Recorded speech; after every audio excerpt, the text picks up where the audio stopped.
молоток, бежал туда и ударил. Он заорал. Заточенной частью? Нет. Ну, в смысле, заостренной? Тупой. Тупой, да? Тупой часть ударил. Он вот заорал сильно. Ударил. В голове Так, разбит. Вставил ему бутылку так. водки. आज का हमारा ये केस जिस आदमी के बारे में है, he was a genius chess player, that too from a very young age. Chess में उसे हराना मुश्किल ही नहीं नामुमकिन था। बट क्या आपको पता है, चेस का मैच खत्म होते ही सामने वाले प्लेयर की बड़ी ही बेरहमी से हत्या कर देता था। So let's begin the story of Alexander पिचुश्किन।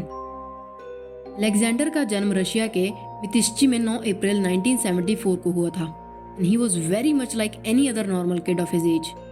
उसका बिहेवियर भी एकदम नॉर्मल था, बाकी बच्चों की ही तरह। बट एक दिन जब वो अपने घर के पास वाले पार्क में झूला झूल रहा था, अचानक से उसका बैलेंस बिगड़ गया एंड उसके सर का सामने वाला हिस्सा नीचे पक्की फर्श से टकरा गया। उसे बहुत बुरी तरह से चोट आई थी, बट थैंकफुली उसे टाइम पर हॉस्पिटल पहुंचाने की वजह से उसकी जान बच गई थी। लेकिन इस एक एक्सीडेंट ने उसे पूरी तरह से बदल कर रख दिया था। उसका बिहेवियर अब पहले जैसा नहीं रहा था। He was totally changed. And the reason being कि चोट उसके सर पे लगी थी। अब वो बहुत चिड़चिड़ा सा बन गया था। मामूली सी बातों पर उसे बहुत ज्यादा गुस्सा आ जाता था और अब ये सब रोज का हो गया था। उसकी फैमिली का उसके इस बिहेवियर को टॉलरेट करना बहुत मुश्किल हो रहा था। और उसके साथ रहना किसी भी नॉर्मल इंसान के बस का नहीं था। तो हिज मॉम थॉट कि उसे शायद अभी ट्रीटमेंट की ज़रूरत है, मे बी उसके बाद वो पहले जैसा ठीक हो जाएगा। तो इसीलिए वो अलेक्जेंडर को स्पेशल बच्चों के स्कूल में डाल देती हैं।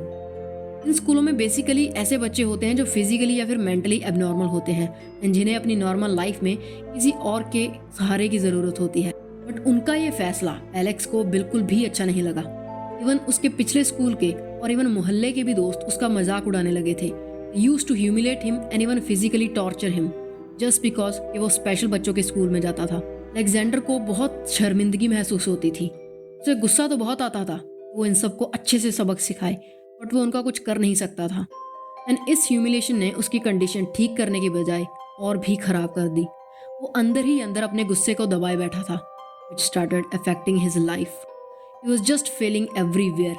He was failing at life, he was failing at school. But then एक चीज़ थी जिसमें वो अच्छा कर रहा था, एंड वो थी chess.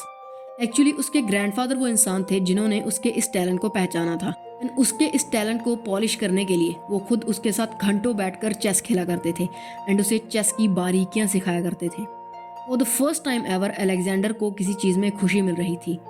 He loved playing chess with his grandfather and जब भी वो चेस खेल रहा होता तो वो अपनी लाइफ की सारी परेशानियां भूल जाता था। बच्चे अब भी उसका मजाक उड़ाते थे, वो अब भी उसे बुली करते थे, उसे अब भी पहले की ही तरह गुस्सा आता था। बट अब उसे अपने गुस्से को चेस की गेम में यूज़ करना आ गया था। उसे पता चल गया था कि उसे अपनी एनर्जी कहाँ चैनलाइज करनी है।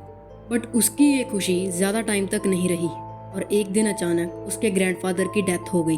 उसके ग्रैंडफादर की मौत ने उसे अंदर से हिला कर रख दिया था क्योंकि वो उनके बहुत ज़्यादा क्लोज था एंड अब उनके जाने के बाद वो बिल्कुल अकेला रह गया था। एंड इसी अकेलेपन को दूर करने के लिए ही स्टार्टेड ड्रिंकिंग एंड वो बहुत ज़्यादा ड्रिंक करने लगा था। इन सालों से जो एग्रेशन, जो गुस्सा उसने अपने अंदर दबा कर रखा था, वो जल्द ही लोगों पर कहर बन के टूटने वाला था। एंड यहीं से जन्म होता है रशिया के सबसे ब्रूटल सीरियल किलर का। साल 1992 में एलेक्स अपने पहले कत्ल को अंजाम देता है और आने वाले 14 सालों में वो दर्जनों लोगों को मौत के घाट उतार देता है। अलेक्जेंडर वहीं आसपास में ही रहने वाले बुजुर्ग या फिर वो लोग जिनका कोई रहने का घर नहीं होता था, उनके पास जाता, उन्हें अपनी मीठी मीठी बातों के जाल में फंसाता और उन्हें अपने साथ वोडका के बदले चेस खेलने के लिए कन्विंस कर लेता। वो उन्हें वहीं पास ही के पार्क में ले जाता और उनके साथ बैठकर चेस खेलने लगता। एंड जैसे ही चेस का ये गेम खत्म होता, वो उसी वोडका बॉटल को तोड़ता एंड टूटी हुई बोतल के नुकीले हिस्से को अपने विक्टिम के सर में घोंप देता और वो इंसान वहीं तड़प तड़प कर मर जाता। अपने कुछ विक्टिम्स को मारने के लिए तो उसने हथौड़े का भी इस्तेमाल किया था। वो एक हथौड़े से लगातार उनके सर पर बुरी तरह से वार करता और उनके पूरे सर को ही कुचल डालता। एंड कुछ केसेस में उसने अपने शिकार को जिंदा ही मैनहोल में भी फेंक कर मारने की कोशिश की थी। और ऐसा ही कुछ साल 2002 में उसने मारिया वेरा नाम की एक लड़की के साथ भी किया था जो कि उस टाइम पर प्रेग्नेंट थी। बट उसकी किस्मत अच्छी थी कि घंटों तक कोशिश करने के बाद वो लकीली उस मैनहोल से बाहर निकल के आने में सफल हो गई थी एंड उसकी जान बच गई थी।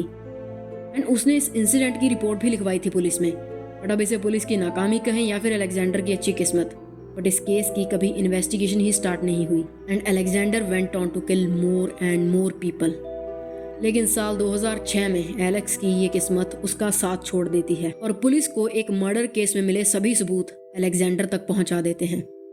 दरअसल पुलिस को एक 36 साल की औरत मारिया मॉस्कोलिविया की लाश मिली थी एंड जब वो उस केस को इन्वेस्टिगेट कर रहे थे तो उन्हें पता चला कि ये औरत अपने घर से ये कहकर निकली थी कि वो अलेक्जेंडर नाम के बंदे के साथ डेट पर जा रही है, बट उसके बाद वो कभी भी लौटकर वापस नहीं आई। और पुलिस इन्वेस्टिगेशन में मिले एक सीसीटीवी कैमरा में भी मारिया अलेक्जेंडर के साथ स्पॉट की गई थी, तो उन्हें अलेक्जेंडर पर पूरा शक था कि हो ना हो मारिया के कत्ल के पीछे इस अलेक्जेंडर का कुछ ना कुछ हाथ तो जरूर है।